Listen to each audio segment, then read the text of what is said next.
I'm Rod Clayton with the Paddle Channel, and this is our first look at the Vega Arc Surfski. I'm a big fan of Kai Bartlett's boats. He seems to have some type of magic mojo when it comes to creating outrigger canoes and surf skis. And as someone who's paddled the Vega Flex and the Vega fairly extensively, I've always felt that if Kai came out with a beginner level surf ski, it would be a game changer. So when April Zilg at Ozone Carolinas contacted me and said Ozone had made an arc available for us to review, I leapt at the chance. At 19 feet and 6 inches long, the Vega Arc is a bit shorter in length than its Vega brethren. That's 11 inches shorter than the Flex and about 1.5 feet shorter than the Vega. The Arc is 2.25 inches wider than the Flex, providing some additional stability, 3.25 inches wider than the Vega. So at 20.5 inches wide, it's an extremely stable surf ski. Another feature provided in the Vega Arc are the carrying handles at the cockpit. Our demo boat did not have these handles, and while the lightweight and shorter length made this boat very easy to carry, the cockpit carrying handles in the current Arc models are a very nice addition.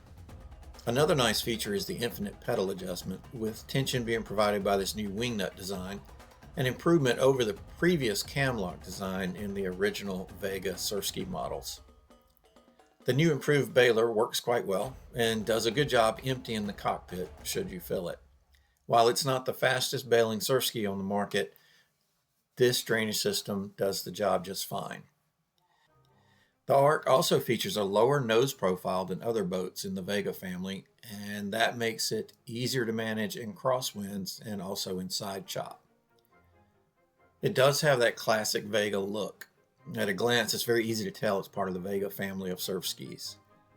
Personally, at 5'9" and 160 pounds, I would add hip pads in the bucket. But then I also have hip pads in both my Vega Flex and my Vega.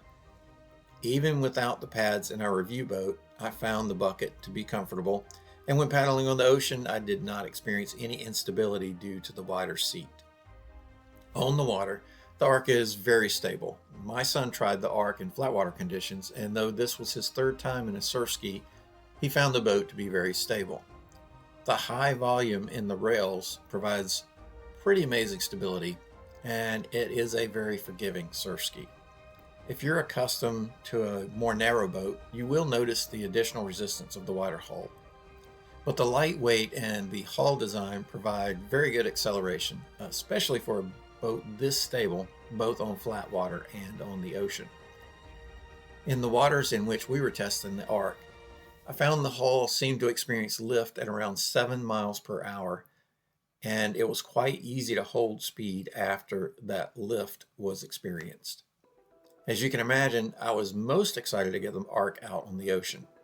Though we didn't have any ripping downwind conditions during our time with this surf ski, we did have a fun day with light winds that provided small bumps that allowed me to get a feel for the Arc in downwind conditions. On the ocean, the Arc is so stable that it's just plain fun in any situation. Upwind, downwind, side chop, going out through surf, getting dragged backwards through surf. And don't get me wrong, it's still a surf ski, so it's not stable like a fishing kayak, but for the performance and handling it provides, the stability of this boat is pretty amazing. In the bumps, even the small bumps we experienced this day, this boat is FUN fun.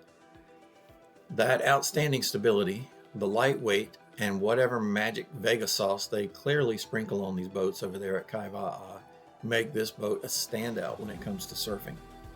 Here in North Carolina, we often experience short period swell, and the shorter length of the Arc made it extremely nimble and maneuverable. I was able to easily and effortlessly steer to the gateways and found it very easy to push over to the next bump when needed. Granted, it was a mellow paddle, but I did notice that it was easier to stay in the trough and hold a consistent speed in this short period.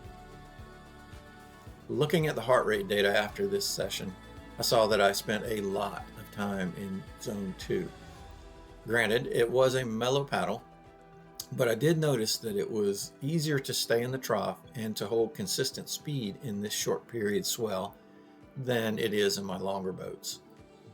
Clearly, I was impressed by my time with the Arc. Kai Bartlett has turned out yet another winner here. The outstanding stability, the well thought out features, and that Vega magic sauce all combined to make a Surfski I can wholeheartedly recommend. Who would I recommend the Arc to? Definitely the beginning Surfski paddler who wants that beginner stability combined with intermediate level performance. I would also recommend the Arc to developing paddlers who are learning to tackle ocean conditions or rougher water and who like the confidence that comes with a stable platform. Larger paddlers will appreciate the additional bucket width, though, as I mentioned earlier, at my height and weight, I found the seat to be comfortable, so lighter paddlers should definitely not rule out the Arc. And finally, expert paddlers who want a rock-solid, high-performing boat for very rough and or very cold conditions would find the Arc to be a very good choice. It's a great way to add that additional safety without giving up performance. I want to thank my buddies Greg and Barry for taking time to help capture the video for this review, and special thanks to April and Corey over at Ozone Carolinas for providing the Arc. If you're in the market for an outrigger canoe, Surfski, or a sup race board, definitely give them a call if you're near the East Coast of the United States. If you found this video helpful, please like and subscribe. And as always, we love to hear your thoughts, your comments, your questions, your suggestions. So please leave us a comment. And until next time, happy paddling.